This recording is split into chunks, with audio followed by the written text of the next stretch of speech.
کا مالک ارض و سما کا کروڑ بار احسان ہے جس نے جمعہ المبارک کی مقدس گھڑیوں میں اپنے گھر میں حاضری کی توفیق عطا فرمائی۔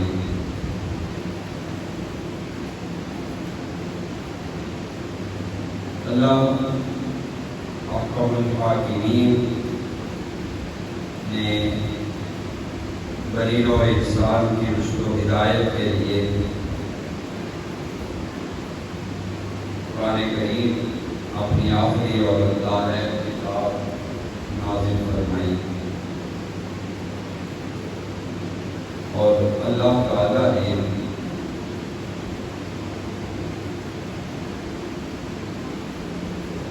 انسانوں کی رشد و ہدایت کے لیے اپنے آخری پیغمبر جناب محمد رسول اللہ صلی اللہ علیہ وسلم کو دنیا میں مبعوث فرمایا۔ آپ آخری نبی ہیں،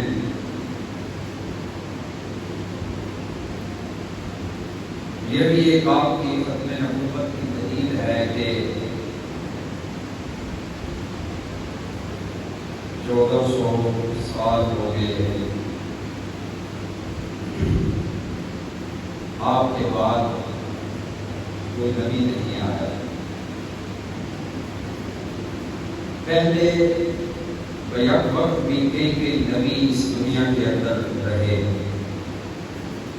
حضرت ابراہیم علیہ السلام کے دور میں ہی حضرت لوط علیہ السلام بھی موجود تھے۔ حضرت یعقوب علیہ السلام کے دور میں ہی حضرت یوسف علیہ السلام بھی موجود تھے۔ حضرت سلیمان علیہ السلام اور حضرت داؤد علیہ السلام بھی بیک وقت اس دنیا کے اندر موجود ہے۔ ایٹ اے ٹائم، یعنی ایک وقت کے اندر ہی کئی نبی بیک وقت ہوتے تھے، کوئی اس علاقے میں، اس علاقے میں، اس علاقے میں۔ سب سے زیادہ جو وقفہ انبیاء کے اندر ہوا ہے وہ حضرت عیسیٰ علیہ السلام اور جناب محمد رسول اللہ صلی اللہ علیہ وسلم۔ تقریباً 500 سال کا عرصہ گزرا ہے، 5 صدیاں گزری حضرت عیسیٰ علیہ السلام کو آسمانوں پہ لے ہوئے کہ اللہ نے جناب محمد رسول اللہ کو، اور یہ بھی اتنا وقت اور اتنا عرصہ اس لیے اللہ تعالیٰ نے اس کے اندر ڈالا کہ چونکہ آپ آخری نبی تھے اور خیر الورا نبی تھے اور بہت ہی اعلیٰ عظمت اور شان کے مالک نبی تھے، اس لیے اللہ تعالیٰ نے حضرت عیسیٰ علیہ السلام اور جناب رسول اللہ کے درمیان اتنا غیب ڈالا اور اتنا وفا ڈالا کہ قوموں کے پیغمبر آ چکے، اب سب کے پیغمبر آتے ہیں، یعنی نبیوں کے بھی نبی جناب محمد رسول اللہ کو اللہ تعالیٰ نے بنا کر اس دنیا کے اندر مبعوث فرمایا کہ آپ کے بعد نہ اب تک کوئی آیا ہے، نہ قیامت کی صبح تک کوئی آ سکتا ہے۔ اور آپ کو اللہ نے جو اصحاب عطا فرمائے وہ اصحاب بھی ایسے ہی شان اور عظمت کے لائق ہیں کہ ایسے اصحاب اللہ نے کسی نبی کو نہیں دیے جتنے اصحاب اللہ نے جناب رسول اللہ صلی اللہ علیہ وسلم کو عظمت اور شان والے عطا فرمائے۔ قرآن کریم میں جگہ جگہ حضرات صحابہ کرام کا تذکرہ موجود ہے۔ یہاں بھی سورہ فتح ہے اور اس کا یہ آخری رکوع ہے، اس کے اندر اللہ تعالیٰ نے صحابہ کرام رضوان اللہ تعالیٰ علیہم اجمعین کا ایک منفرد اور بڑے ہی نرالے اور چھوٹے انداز کے اندر تذکرہ فرمایا محمد الرسول اللہ، محمد میرے رسول ہیں۔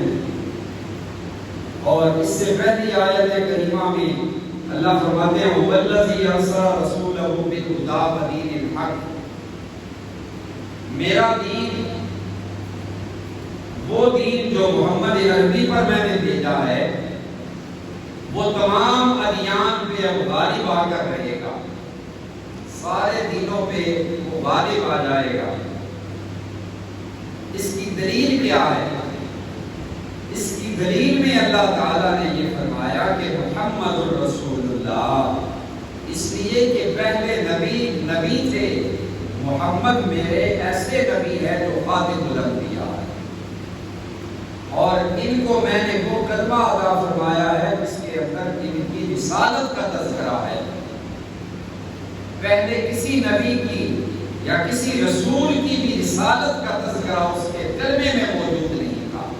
ابراہیم بھی رسول تھے، لیکن ان کا کلمہ لا الہ الا اللہ ابراہیم خلیل اللہ، لا الہ الا اللہ اسماعیل ذبیح اللہ، لا الہ الا اللہ آدم صفی اللہ، لا الہ الا اللہ نوح نجی اللہ، لا الہ الا اللہ داؤد خلیفۃ اللہ، لا الہ الا اللہ یوسف صدیق اللہ، لا الہ الا اللہ موسیٰ کریم اللہ، لا الہ الا اللہ عیسیٰ روح اللہ، لیکن فرمایا لا الہ الا اللہ محمد الرسول اللہ۔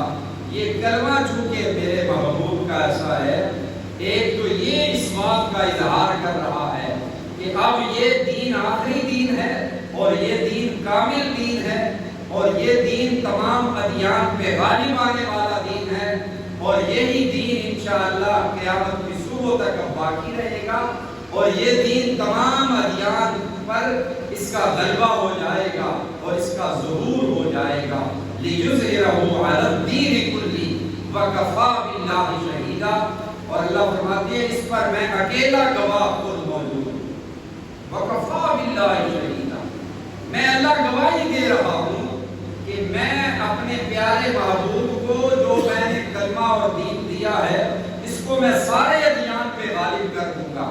اللہ ہمیں تو نظر نہیں آ رہا آج تک بھی، لیکن اللہ فرماتے ہیں نہیں، میں خود اللہ اس بات پر گواہ ہوں، اس لیے کہ حضرت عیسیٰ بھی آ کر لا الہ الا اللہ محمد رسول اللہ دنیا کو پڑھوائیں گے، صلیب کو توڑ دیں گے، دجال کو قتل کریں گے، اور میرے محبوب کا کلمہ عام ہو جائے گا۔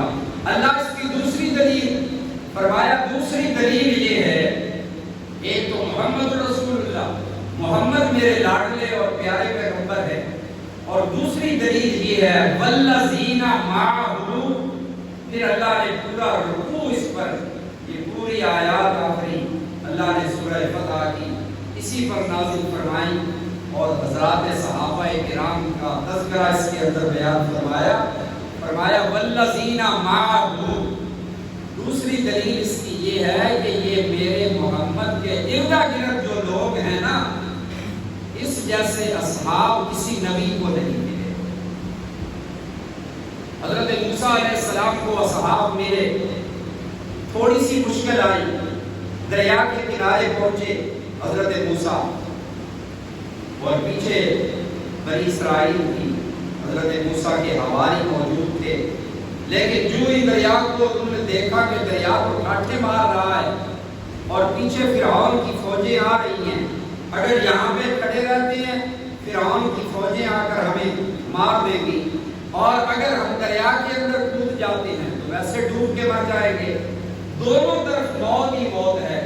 تو قرآن کریم کہتا ہے حضرت موسیٰ سے وہ کہنے لگے اِنَّا لَمُدْرَكُونَ، ہمیں تو مروا دیا موسیٰ نے۔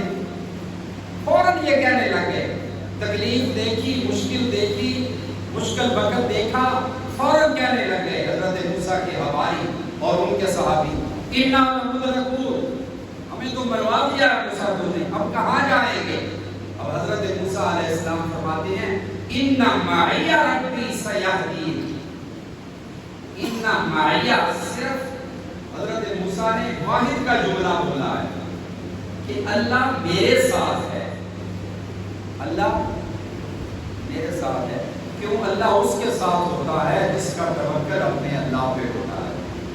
تو موسیٰ کے حواریوں کا توکل نہیں تھا، اس لیے حضرت موسیٰ نے یہ نہیں کہا کہ اللہ ہمارے ساتھ ہے، جبکہ رسول اللہ صلی اللہ علیہ وسلم جہاں بھی جنگ کے اندر ہوتے تھے تو حضور فرماتے تھے اللہ ہمارے ساتھ ہے، یعنی جس طرح اللہ محمد رسول اللہ کے ساتھ ہے، اس اسی طرح ابو بکر کے ساتھ ہے، اسی طرح عمر کے ساتھ ہے، اسی طرح عثمان کے ساتھ ہے، اسی طرح علی کے ساتھ ہے، اسی طرح بلال کے ساتھ ہے، اسی طرح میرے محمد صلی اللہ علیہ وسلم فرماتے ہیں کہ اللہ میرے ساتھ بھی ہے اور میرے صحابہ کے ساتھ بھی۔ غار کا واقعہ، حضرت ابو بکر صدیق کہتے ہیں یا رسول اللہ یہ سامنے دشمن کے قدم نظر آ رہے ہیں، اگر وہ بیٹھتے ہیں تو ہم ان کو نظر آ جائیں گے۔ غار ثور میں حضور اور ابو بکر موجود ہیں اور ان کا تعاقب کرنے والے مشرکین مکہ وہ سامنے کھڑے ہیں اور ان کے پاؤں میرے آقا علیہ السلام اور ابو بکر کے سامنے ہیں غار پر۔ حضرت ابو بکر کہتے ہیں یا رسول اللہ اگر وہ بیٹھتے ہیں یا جھک کے ایسے دیکھتے ہیں تو ہم نظر آ جائیں گے ان کو۔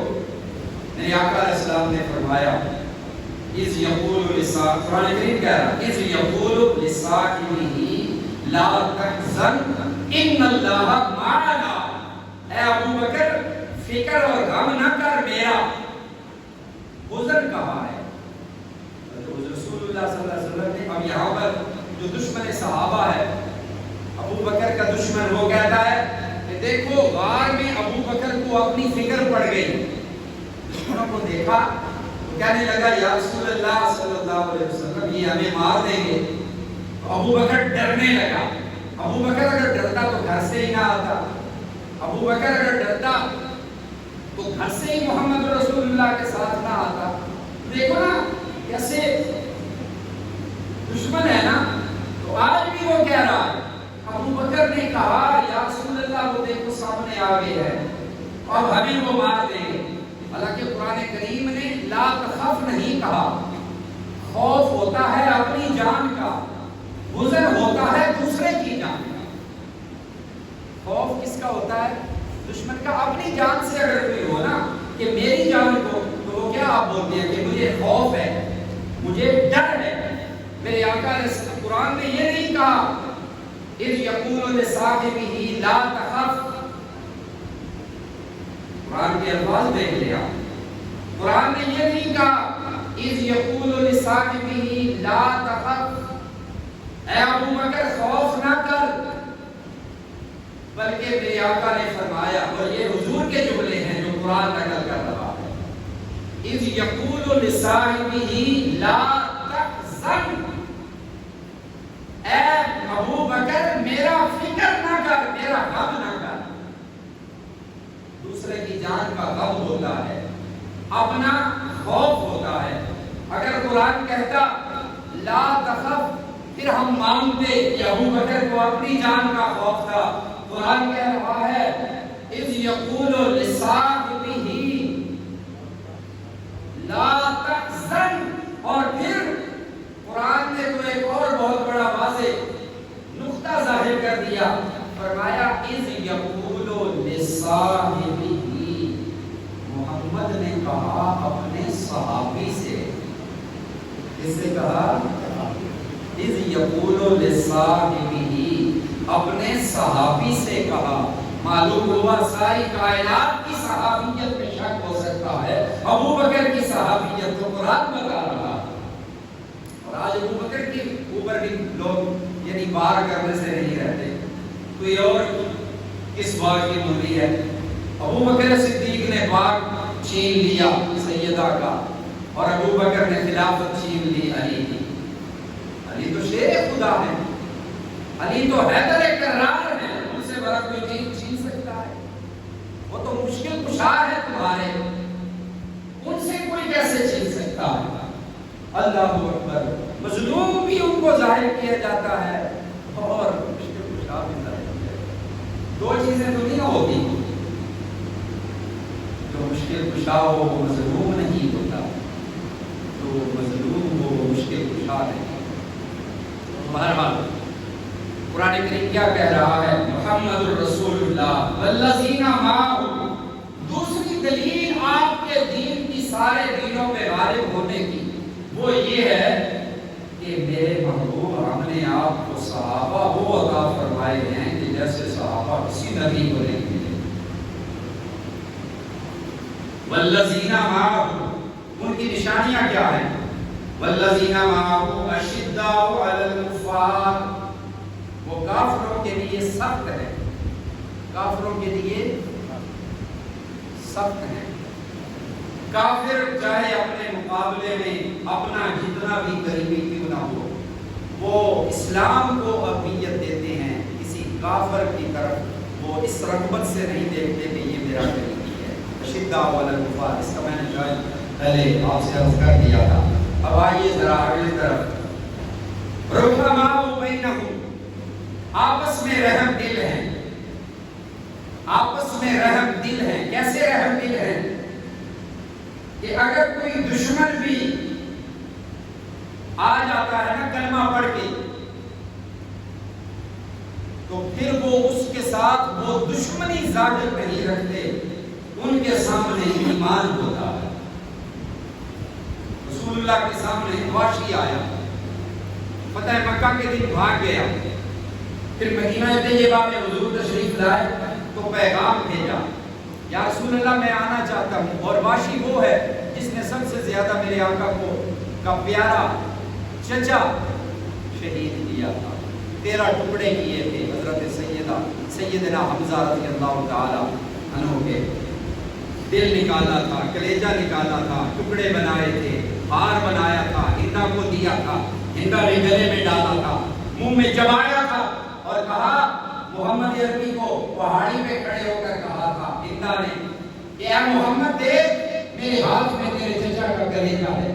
تو سرکار دو عالم کو دکھ اور تکلیف دی، پریشان کیا، لیکن رحمت کائنات کے سامنے جب وحشی بھی آ گیا، چہرے پہ کپڑا ڈال کے آیا اور آ کر حضور کے ہاتھ پہ ہاتھ رکھا اور پہلے اجازت چاہی، میرے آقا نے فرمایا اگر وہ مسلمان ہو جائے گا تو اللہ اس کا یہ جرم بھی معاف کر دے گا، یہ جرم بھی معاف کر دے گا۔ اور پھر حضور صلی اللہ علیہ وسلم نے یہ فرمایا کہ وحشی میرے سامنے نہ آیا کر، اس لیے کہ اگر تو آئے گا میرے سامنے تو پھر مجھے اپنا چچا یاد آئے گا، اس لیے میرے سامنے نہ آیا کر۔ لیکن اللہ نے تیری توبہ بھی قبول کر لی ہے، تیرا ایمان بھی قبول ہو گیا۔ اور پھر وحشی نے کے دل میں یہ بات تھی کہ جس طرح میں نے حمزہ کو شہید کیا تھا اور آقا اسلام کو دکھ پہنچایا تھا، اسی طرح میں حضور کے کسی بڑے دشمن کو قتل کروں گا، کسی بڑے دشمن کو۔ اور اللہ تعالیٰ نے، میں بہت مختصر عرض کر رہا ہوں، اللہ نے پھر مسیلمہ کذاب کو، مسیلمہ کذاب جس نے حضور کی زندگی میں نبوت کا دعویٰ کیا تھا، اس کا قتل بھی اللہ نے وحشی سے کروایا، جو رسول اللہ کا سب سے بڑا دشمن تھا، اس کا قتل وحشی نے کیا۔ اور اس دن وحشی نے کہا تھا آج میں نے سیدہ حمزہ کا بدلہ لے لیا، جو میرے ہاتھوں سے حضرت حمزہ شہید ہوئے تھے، آج میں نے وہ بدلہ لیا، اور آج یقیناً آقا دو جہاں صلی اللہ علیہ وسلم کو خوشی۔ تو فرمایا اشداء علی الکفار رحماء بینہم، آپس میں وہ رحم دل ہے۔ کتنے رحم دل ہے؟ ایک سری آتی ہے، بکرے کی سری ہدیے کے طور پر ایک صحابی کے گھر میں آتی ہے، وہ کہتے ہیں مجھ سے زیادہ وہ دوسرا مستحق ہے، ادھر بھیج دو۔ وہ کہتے ہیں ادھر بھیج دو، اور وہ چلتی چلتی کئی گھروں سے، درجنوں گھروں سے ہوتی ہوئی پھر اسی صحابی کے گھر میں آتی۔ رحماء بینہم، اللہ اکبر۔ جنگ ختم ہو گئی، العطش کی آواز کہیں سے آئی کہ مجھے پانی پلاؤ، مجھے پانی دو۔ پانی پلانے والا مشکیزہ لے کر دوڑ کے آیا، اس کے پاس آیا، زخمی تھا صحابی، اس کو پانی پلانے لگا تو ساتھ سے آواز آئی العطش، میں پیاسا ہوں، مجھے پانی پلاؤ۔ اس نے کہا اسے پہلے پلاؤ۔ رحماء بینہم، اس نے اسے پلایا، اس نے اسے آگے چلتے چلتے، اس آگے سے پھر آواز آئی، آگے سے پھر آواز آئی، اسی طرح چلتے چلتے وہ صحابی کہتے ہیں میں پانی کا مشکیزہ لے کر آخری صحابی تک پہنچا تو وہ شہید ہو گئے۔ جب واپس پلٹا دوسرے بھی شہید ہو گئے۔ تیسرا بھی شہید ہو گیا، چوتھا بھی شہید ہو گیا، ایک وہ خود شہید ہو گئے لیکن اپنے پانی پینے پہ دوسرے صحابی کو فوقیت دی۔ رحماء بینہم، یہ آپس میں رحم دل تھے، آپس میں اتنی زیادہ رحم۔ علامہ اقبال کہتا ہے نا کہ تم ہو آپس میں غضبناک، وہ آپس میں رحیم، تم خطا کارو خطا بھی، وہ خطا پوشو کریم۔ تم آج صحابہ کی غلطیاں نکالتے ہو، خطا کارو خطا بھی، خود گناہوں کی دلدل میں ڈوبے ہوئے ہو اور غلطیاں نکالتے ہو صحابہ کی۔ جو کسی کی غلطی نکالتا ہے کم از کم پہلے تو بات یہ ہے کہ اس سے بہتر ہونا چاہیے، اس سے جو میری غلطی نکالے کم از کم مجھ سے بہتر ہو۔ جو صحابہ کی غلطی نکالتا ہے وہ صحابہ سے بہتر ہونا چاہیے نا۔ خود سارا دن جھوٹ بولتا ہے، دغا بازی کرتا ہے، رشوت لیتا ہے اور پتہ نہیں کیا کیا پاپڑ بیچتا ہے اور کیا کیا کرتوت کرتا ہے اور تنقید کرتا ہے اور صحابہ پر انگلی اٹھاتا ہے۔ صدیق اکبر، عمر فاروق، عثمان غنی، حیدر کرار اور عشرہ مبشرہ پر انگلی اٹھاتا ہے، طلحہ و زبیر پر، سعد و سعید پر، ابو عبیدہ بن جراح پر، عمر بن عاص پر غلطیاں ان کی نکالتا ہے۔ کم از کم ان سے بہتر ہونا چاہیے جو کسی کی غلطی نکالے، اور اگر بہتر نہیں تو کم از کم اس لیول کا تو ہونا چاہیے، اس کے برابر تو ہونا چاہیے۔ کہاں کیا پتی کا شوربہ، کہاں کی جو بات آج 15ویں صدی کے اندر آنے والا کوئی ملا، کوئی اپنے آپ کو مفتی کہلانے والا، کوئی جاہل، کوئی قریشی ہو یا میراثی ہو، کوئی بھی ہو، اس کی کیا ضرورت کہ وہ حضرت عمر بن عاص رضی اللہ تعالیٰ عنہ کو بکواس کرے یا کسی بھی صحابی پر تنقید کرے؟ کیا تیری حیثیت کیا ہے؟ تیرے کلمے میں، تیرے ایمان میں شک ہو سکتا ہے؟ محمد عربی صلی اللہ علیہ وسلم کے صحابہ کا کلمہ بھی جس کی قرآن گواہی دے رہا ہے، ان کی جنت کی قرآن گواہی دے رہا ہے، ان کی عظمت کی قرآن گواہی دے رہا ہے، ان کی صحابیت کی قرآن گواہی دے رہا ہے۔ اللہ اکبر۔ میرے محترم دوستو، فرمایا اشداء علی الکفار رحماء بینہم۔ پھر آؤ ذرا، میں آج نماز پڑھتا ہوں، میرے دل کے اندر خواہش ہوتی ہے لوگ بہت زیادہ دیکھیں یہ بندہ بھائی نماز پڑھ رہا ہے، ایسے ہی ہے نا؟ 80-20 روپے کی نماز لمبی کر نماز لمبی، تسبیح بولو لمبی، نماز لمبی، کسی کو دکھاوے کے لیے۔ اور حضرت سلطان بہو رحمۃ اللہ علیہ فرماتے ہیں تسبیح دا تو کسبی ہوئے ہوں تے مارے تم غلیاں ہوں تے دل دا منکا ہک نہ پھیرے گڑ جاوے 5 ویاں ہوں۔ تسبیح پھری دل نہ پھریا تے کی کرنا تسبیح پڑھ کے ہو۔ تسبیح پھری دل تو پھر جانا چاہیے نا۔ تسبیح کا منکا ہوئے تک تسبیح پھرے، اللہ اکبر، دل کا منکا بھی پھرنا چاہیے یا نہیں پھرنا چاہیے؟ بولو اللہ اکبر، اللہ اللہ۔ تسبیح پھری دل نہ پھریا تے کی لینا تسبیح پڑھ کے ہو۔ علم پڑھیا تے عمل نہ کیتا کی لینا علم نو پڑھ کے ہو۔ چلے کٹے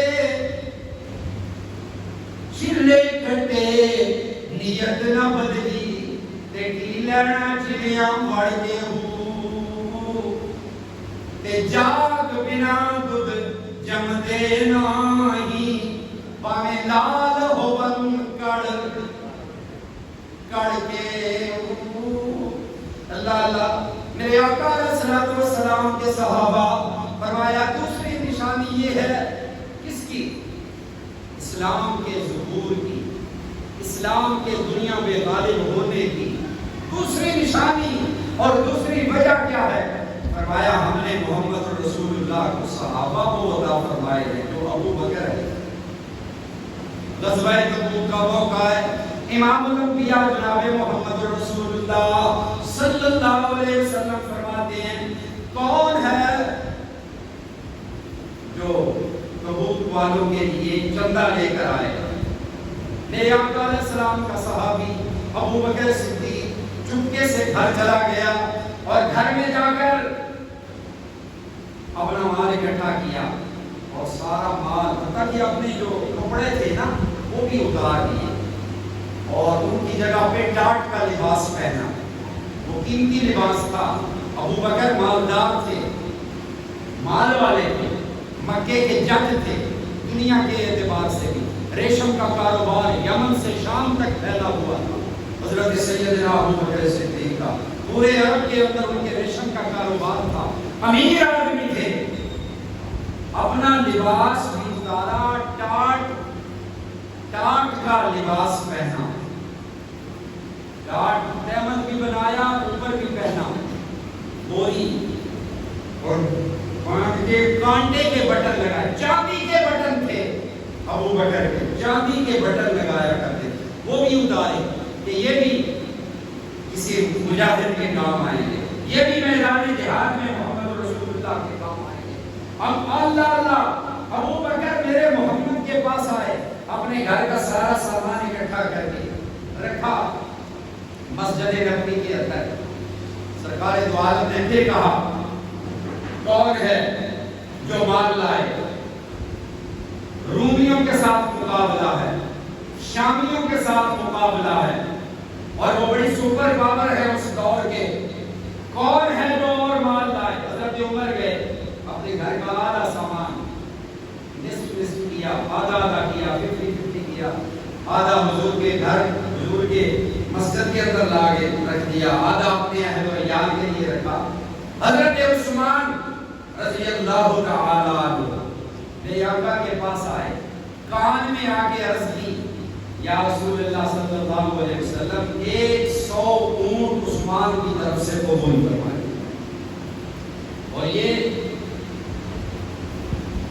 اونٹ جو تھے اس دور کی بہت اعلیٰ سواری تھی, اور 100 اونٹ میں خالی نہیں, فرمایا کہ لدایا ساز و سامان کے ساتھ, اور ہر اونٹ کے ساتھ ایک غلام بھی, اور اس پر خود و نوش کا سامان بھی, یہ عثمان کی طرف سے. میرے آقا نے پھر کہا کون ہے جیش العسرہ کے لیے, تبوک کے لیے مال؟ حضرت عثمان پھر آئے.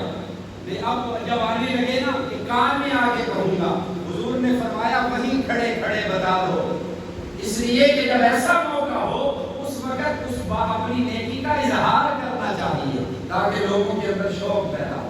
حضرت عثمان نے کہا یا رسول اللہ 200 اونٹ, پھر کہا 300 اونٹ, سیرت النبی والوں نے لکھا 300 اونٹ, شبلی نعمانی نے کچھ اور لکھا, رحمت للعالمین قاضی منصور پوری رحمت اللہ علیہ نے لکھا کہ 1000 اونٹ تک حضرت عثمان غنی نے اعلان کروایا. مختلف سیرت کی باتوں نے لکھا. اور حضرت عثمان غنی رضی اللہ تعالیٰ عنہ مال پیش کر رہے ہیں. پھر حضرت عثمان گھر گئے اور گھر کے اندر 1000, اور قاضی سلیمان منصور پوری رحمت اللہ علیہ لکھتے ہیں کہ 50,000, اور ایک سیرت والے نے لکھا 5,000 سونے کے سکے اٹھا کر لائے اور حضور کے قدموں میں لا کے رکھ دیے. بہت سبحان اللہ, جلدہ نہیں کرتا بس کہہ دو سبحان اللہ. حضور علیہ السلام سے یوں پلٹ رہے ہاتھوں کے ساتھ, سونے کے سکے یوں پلٹ رہے ہیں. حضرت عبد الرحمن ابن عوف گئے, 40,000 سونے کے سکے حضور کے خدمت میں رکھے. اور سبحان اللہ, آج ان صحابوں پر تنقید کرتے ہوئے تجھے شرم نہیں آتی, تجھے تیری غیرت نہیں جاگی, اپنے ہی پسینے میں ڈوب جا, اپنے ہی من میں ڈوب جا, تو پھر بھی تیرے لیے یہ ناکافی ہوگا. صحابہ وہ جنہوں نے آج تو میرے ساتھ مسافہ کرتا ہے, میں تیرے ساتھ مسافہ کرتا ہوں, تو میرے ہاتھ چومتا ہے, میں کسی پیر کے ہاتھ چومتا ہوں, کسی استاد کے ہاتھ چومتا ہوں. صحابہ اللہ علیہ وسلم۔ حضور علیہ السلام یوں پلٹ رہے ہیں اور ساتھ ساتھ فرما رہے ہیں، اے میرے اللہ، عثمان نے آج میرا دل خوش کر دیا ہے، اے اللہ تو عثمان کو خوش کر دے۔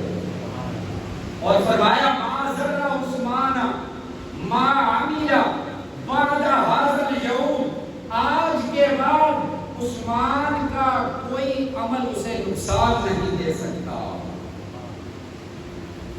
آج عثمان نے جو سخاوت کی ہے نا، معلوم ہوا سخاوت بھی اچھی ہے، سخاوت بھی وہ دو، یہ صحابہ کے اندر یہ بس بھی تھا سخاوت والا، اللہ کی راہ میں خرچ کرنا۔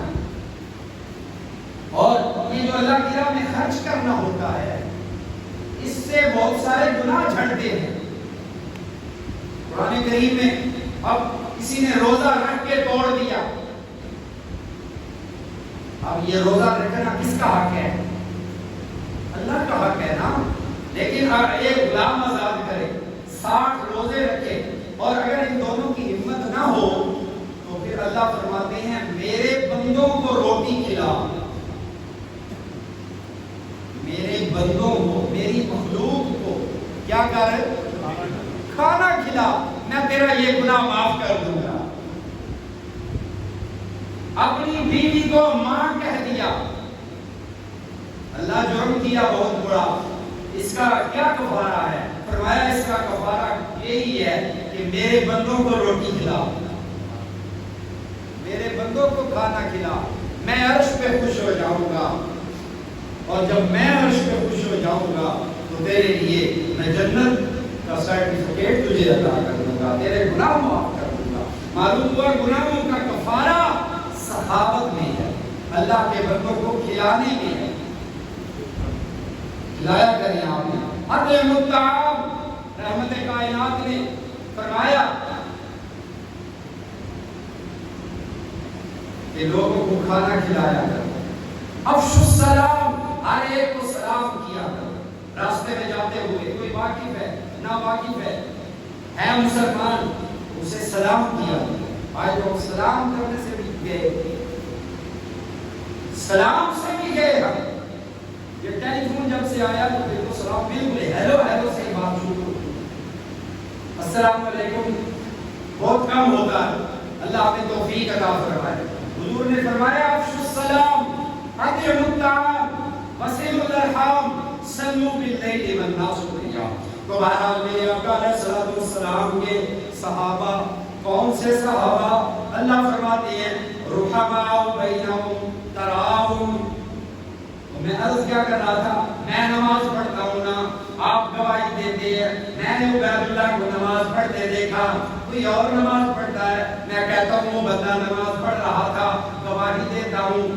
ہاں کوئی گواہ، حضور نے بھی فرمایا یہ گواہی دیا کرو، فرمایا نماز جنازہ بھی گواہی ہے، جو نماز پڑھتا ہے نا اس کے جنازے میں شریک ہوا کرو، یہ گواہی ہے کہ اے اللہ یہ بندہ مسلمان تھا۔ نمازی کے جنازے میں جاتے ہو، بولیے جی کس نظری کب کون جاتا ہے؟ کوئی بھی نہیں جاتا، یہ سمجھے کہ یہ نمازی ہے کوئی بھی نہیں جاتا، میرے تعلق والا ہے میں کب جاؤں گا، میرا رشتہ دار ہے میں کب جاؤں گا، میرا پڑوسی ہے کل وہ میرے جنازے میں آیا تھا میں اس لیے جاؤں گا، چاہے وہ گناہگار کیوں نہ ہو۔ فرمایا نہیں، مومن کا جنازہ پڑھا کرو، شاید کوئی ایسے مومن ہوتے ہیں ان کی نماز جنازہ پڑھنے سے اللہ گناہ معاف کر دیتے ہیں۔ اللہ اکبر۔ تو فرمایا میری نماز کی گواہی آپ دیں گے، آپ کی گواہی میں دوں گا۔ اللہ صحابہ کے نماز کی گواہی دے رہا ہے، اللہ قرآن کریم میں فرما رہا ہے، فرمایا محمد الرسول اللہ والذین معه اشداء علی الکفار رحماء بینہم تراہم رکعا سجدا یبتغون فضلا۔ تراہم فرمایا اللہ دیکھ رہا ہے صحابہ کے رکوع کو، آج میرا رکوع اسے صحیح ہے یا نہیں. کتنے لوگ ہیں رکوع غلط، سجدہ غلط، تشہد غلط، نماز غلط، کسی کو سنانے کی فرصت نہیں، کسی سے ٹھیک کروانے کی فرصت نہیں، باقی سارے کام آتے ہیں لیکن نہیں آتی تو نماز نہیں آتی، نہیں آتا تو قرآن نہیں آتا. 100 سال کے ہو گئے لیکن نماز نہیں، قرآن نہیں آتا، تو اس کے اندر پڑھنے میں کوئی حرج نہیں ہے. اللہ فرماتے ہیں رحماء بینہم تراؤن رکعا سجدا یبتغون فضلا من اللہ ورضوانا. اے لوگو تم نمازیں پڑھتے ہو، پتہ نہیں میری رضا ملے یا نہ ملے، پتہ نہیں میں اس سے راضی ہوں کہ نہیں.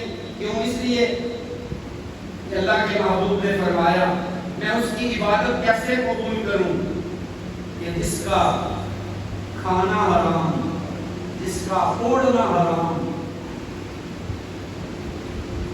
فرمایا میں اس کی عبادت کیسے قبول کروں، چاہے وہ ساری رات کھڑا ہے لیکن میں اس کی عبادت کیسے قبول کروں. اللہ کے محبوب اللہ کی طرف سے پیغام دے رہے ہیں کہ میں اس کی عبادت قبول نہیں کرتا جس کا لقمہ حرام ہو، جس کا لباس حرام ہو. لیکن اللہ فرماتی ہے تراہم رکعا سجدا. آپ دیکھیں یا نہ دیکھیں میں خدا دیکھ رہا ہوں. ابو بکر جب سجدہ کرتا ہے، ابو بکر کے سجدوں پر میں خدا بھی ناز کرتا ہوں. عمر کے سجدوں میں میں خدا بھی ناز کرتا ہوں. تراہم رکعا سجدا یبتغون فضلا من اللہ ورضوانا. آج پتہ نہیں تیرے سجدوں سے میں راضی ہوں یا نہیں، لیکن صحابہ جب سجدہ کرتے ہیں تو میں خدا عرش پہ راضی ہو جاتا ہوں.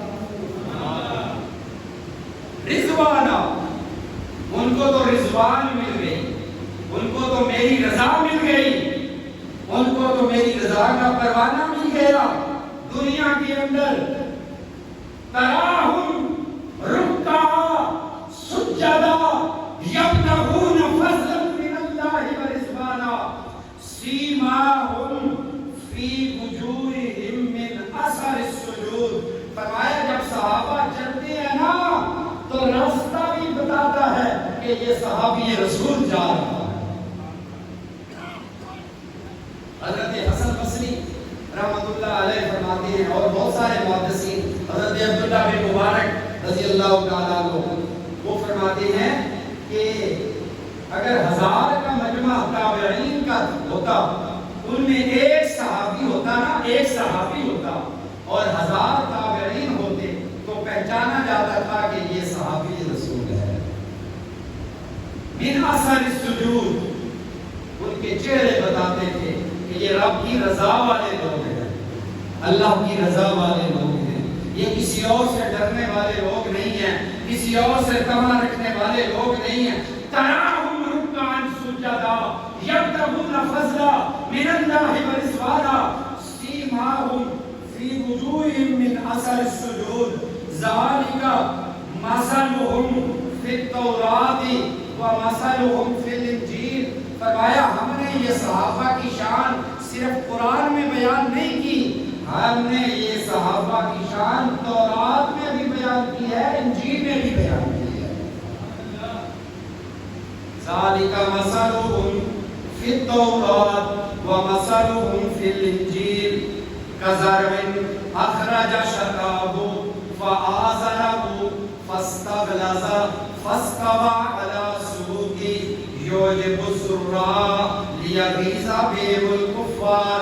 اللہ پاک فرماتے ہیں آئیے ذرا اللہ مثال دے رہے ہیں کزرع اخرج شطأہ، جیسے تم ایک بیج بوتے ہو. سورہ فتح ہے، آخری اس کا رکوع ہے، گھروں میں جا کے ترجمہ دیکھنا. کزرع اخرج شطأہ فآزرہ، جس طرح انسان ایک پودا لگاتا ہے، فرمایا جس طرح تم بیج لگاتے ہو پھر بیج کی کوپل نکلتی ہے، پھر پودا بنتا ہے، پھر وہ بڑھتا بڑھتا موٹا تنا بن جاتا ہے، درخت بن جاتا ہے، قدامت درخت بن جاتا ہے۔ اللہ رب العالمین فرما رہے ہیں کَزَرْعٍ أَخْرَجَ شَطْأَهُ فَآزَرَهُ فَاسْتَغْلَظَ فَاسْتَوَىٰ عَلَىٰ سُوقِهِ يُعْجِبُ الزُّرَّاعَ۔ اللہ فرماتے ہیں جس طرح تو ایک بیج لگاتا ہے نا، یہ محمد رسول اللہ نے بیج لگایا ابو بکر کی شکل میں۔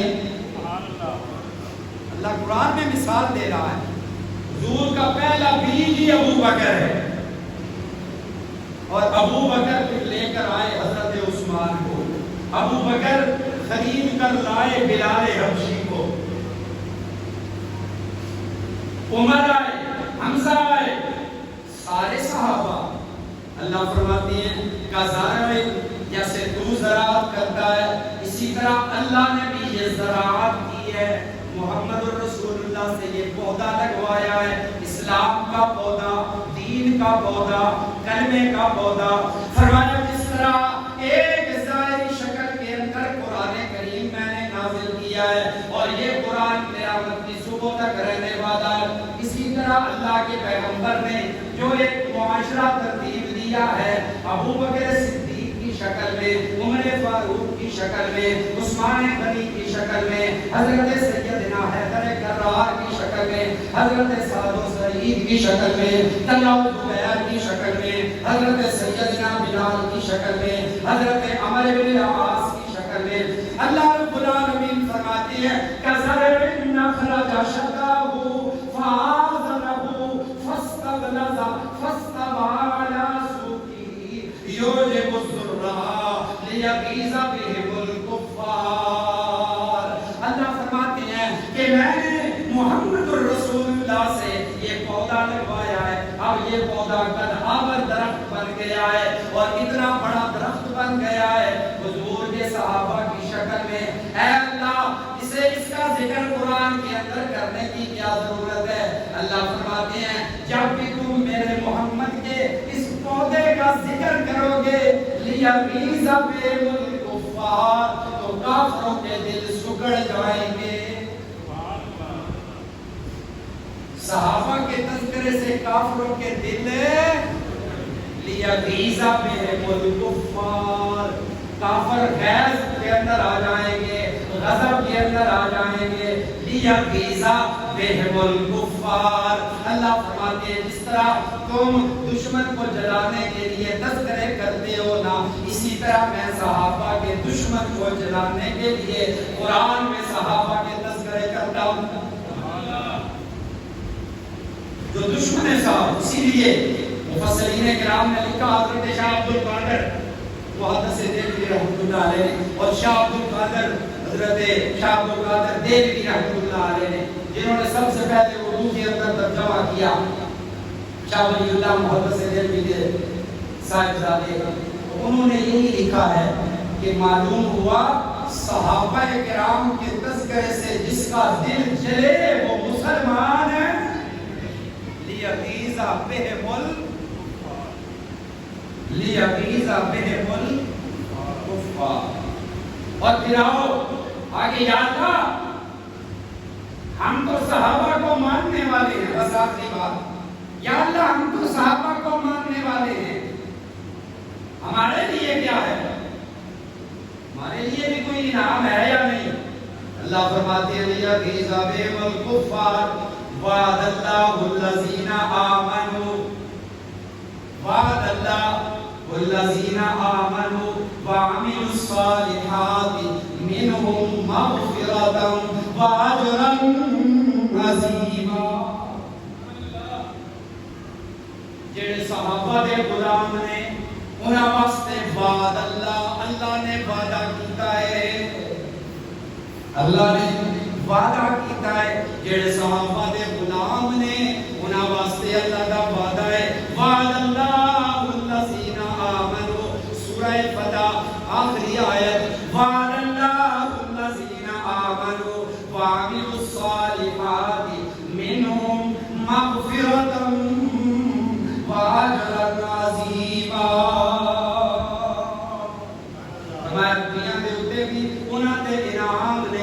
انہاں دے احسان نے کہ قیامت والے جانے بھی اللہ تعالیٰ انہاں نوں بلا حساب جنت عطا فرمائے گا.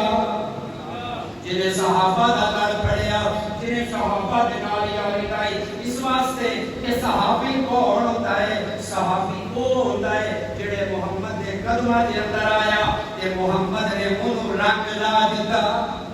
جب سارے دا محبوب مدنی مٹھا ساری دھرتی تے رحمت ونڈے دا آ گیا. جڑے آندے گئے نیڑے باندے گئے سینے لا کے محمد رنگے دا, جدے نے محمد دا رنگ چڑھیا. کوئی حبشے تو آیا, کوئی فارس تو آیا, کوئی روم تو آیا.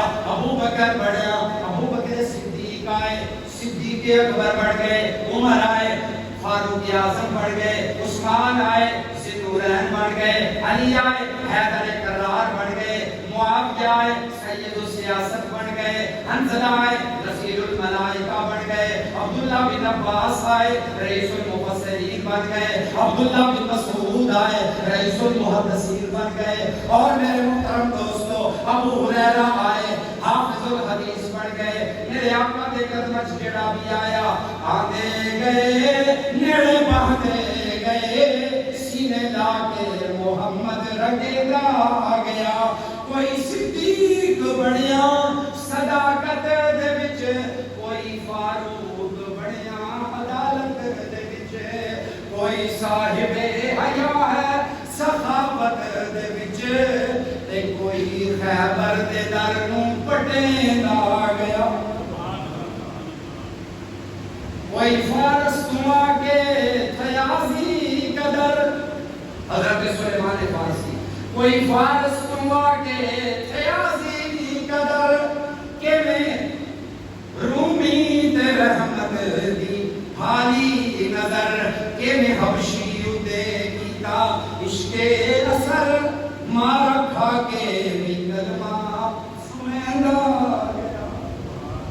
اللہ تعالیٰ ہم سب کو قرآن و سنت پر عمل کی توفیق عطا فرمائے اور حضرات صحابہ کرام کی سچی غلامی عطا فرمائے. وہ تو صحابہ ہمارے سروں کا تاج ہیں, اہل بیت ہماری آنکھوں کا نور ہیں.